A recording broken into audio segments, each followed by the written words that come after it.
E aí galera, aqui é a Carol, bem-vindos ao Asus Brasil ROG. E hoje a gente vai falar sobre chipsets da AMD. Então se você está querendo montar um novo setup, quer montar peça por peça, escolher certinho o processador, a placa-mãe, ter aquele cuidado, aquele carinho pelas peças, de repente até montar o seu próprio computador, fica até o final, vê todas aí as dicas que a gente vai dar pra você.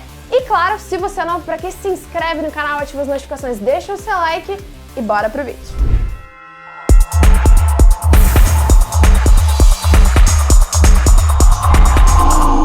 Começar falando sobre o processador, afinal, se a gente está falando de uma plataforma AMD, significa que a gente tem um processador AMD.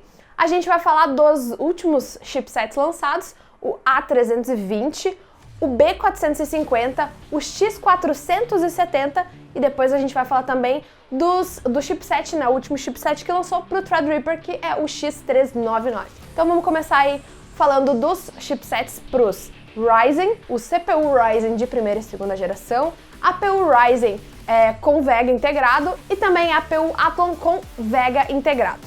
Então a gente já tem uma dica aí que os processadores da AMD Ryzen de primeira e segunda geração não tem vídeo integrado, então a gente, daqui a pouquinho vamos falar também da parte de placa de vídeo e multi-GPU.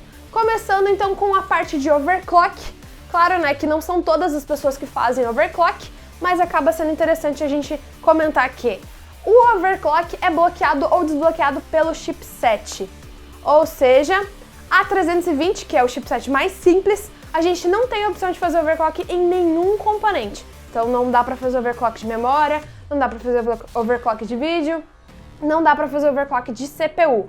Se a gente for passar aí para um B450 ou um X470, a gente já consegue fazer overclock, já é desbloqueado. E lembrando que quando a gente fala de overclock, para ter melhores resultados mais elevados e também um overclock estável, a gente precisa aí de um chipset que seja desbloqueado, né, que nos possibilite fazer isso. A gente também precisa de uma placa-mãe que seja robusta o suficiente e nos entregue as ferramentas que a gente precisa. E claro, também de um kit de refrigeração aí adequado para o overclock que a gente quer fazer. Então, né, juntando esse kit de coisas, a gente consegue números legais no nosso overclock. Lembrando que o X470 dentro dos chipsets para socket AM4 é o chipset mais indicado para overclock, é o mais voltado aí para os entusiastas. Quando a gente fala de multi-GPU, a gente vai ter aí a opção de apenas uma placa de vídeo no nosso A320. Quando a gente passa para o B450, a gente já consegue colocar duas placas de vídeo, sendo que só em Crossfire X, e o X470 já suporta SLI, ou seja, duas placas de vídeo da NVIDIA. Claro, né, também duas placas de vídeo da AMD, mas lembrando aí que quando a gente fala de SLI, o segundo slot fisicamente X16 precisa ser eletricamente X8, ou seja, as placas aí precisam ter um pouquinho mais de vias PCI Express para poder suportar a tecnologia SLI.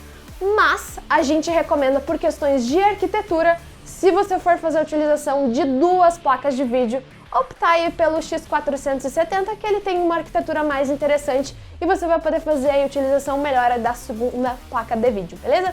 Então, questão de aí você utilizar o seu orçamento da forma mais adequada. Então, se você de repente tem dinheiro para comprar a segunda placa de vídeo, você consegue comprar aí uma placa-mãe um pouquinho mais robusta e mais indicada para essa operação. Na parte de armazenamento aqui, algumas características vai ser as vias PCI Express do processador que vão entregar, mas a gente vai aqui focar nas específicas do nosso chipset. No caso, então, do nosso chipset X470, a gente tem duas opções aí na hora de fazer a fabricação da placa-mãe. Ou a gente usa 4 portas SATA 3 de 6 GB por segundo e tal, e um M2 PCI Express X4, ou a gente tem 6 portas SATA 3 e um M2 X2. Basicamente, aí, a quantidade de vias PCI Express é a mesma, né? O que a gente tem de diferença aqui, a gente diminui duas do SATA e aumenta aí duas para o nosso slot M2. A gente vai ter essa mesma regra também no B450 e o A320, ele tem duas vias PCI Express a menos, ou seja, a gente pode fazer aí ou 4 portas SATA ou 2 portas SATA e claro, para complementar, tendo um slot M2, ou ele vai ser X2 ou X4 seguindo a mesma regra. Em várias placas-mãe da Asus a gente tem mais um slot M2 e esse slot M2 aí tem as suas vias PCI Express vindas do nosso processador.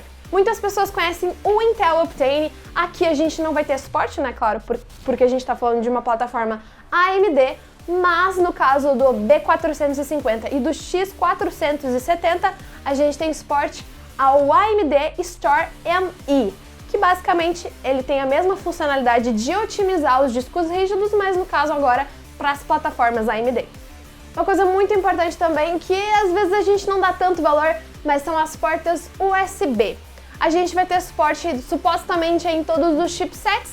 O X470 e o B450 tem suporte até USB 3.1 de segunda geração, duas portas de cada, e o A320 a gente também tem suporte aí até uma porta USB 3.1 de segunda geração.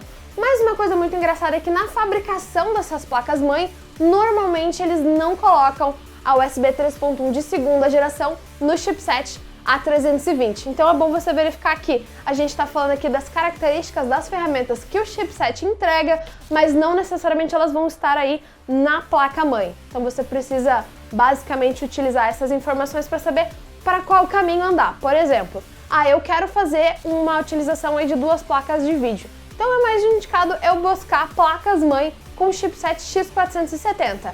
De repente eu não preciso aí de tantas placas de vídeo, mas eu quero fazer um overclock. Então de repente você pode optar pela B450. E aí seguindo mais ou menos esse raciocínio, você chega aí no chipset mais adequado para você, e aí você escolhe a sua placa-mãe mais adequada aí com de repente alguns RGBs, alguma construção específica. E claro que a gente também tem alguns outros controladores que podem estar na sua placa-mãe, ou seja, o chipset entrega só duas portas USB 3.1 de segunda geração, mas em algumas placas-mãe a gente tem mais portas e elas são vindas aí de um outro controlador, por exemplo, os AS Media, que a gente vê bastante em placas-mãe da ASUS. E claro, a gente não pode também deixar de fora o X399, que é voltado aí para os Threadrippers de primeira e segunda geração de soquete TR4.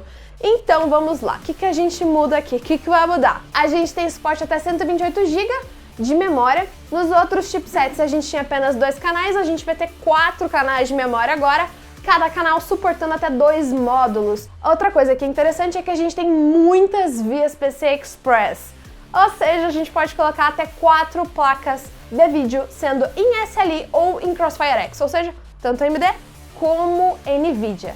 Lembrando que as vias PCI Express que vão fazer essa multi-GPU vão vir do nosso processador, mas todos os processadores aqui com suporte a esse chipset têm as mesmas quantidades de via, então a gente não vai ter nenhuma variação nessa característica, porque todos os processadores feitos para o socket, que é desse chipset, tem a mesma quantidade de vias, então é bem tranquilo. Essa parte aí não é do chipset, mas é uma característica indiretamente dele também. Na parte de armazenamento, esse chipset também vai ter suporte a RAID 0, 1 e 10 para as portas SATA e suporte a RAID 0 para os M2. Lembrando que os PCI Express, as vias PCI Express também, para fazer essa RAID nos M2 vai vir do processador, mas como não tem variação na quantidade de vias PCI Express dos processadores aqui, a gente tem aí indiretamente essa característica também do nosso chipset. Obviamente que ele também vai ter suporte ao USB 3.1 de primeira e segunda geração e também suporte ao AMD Store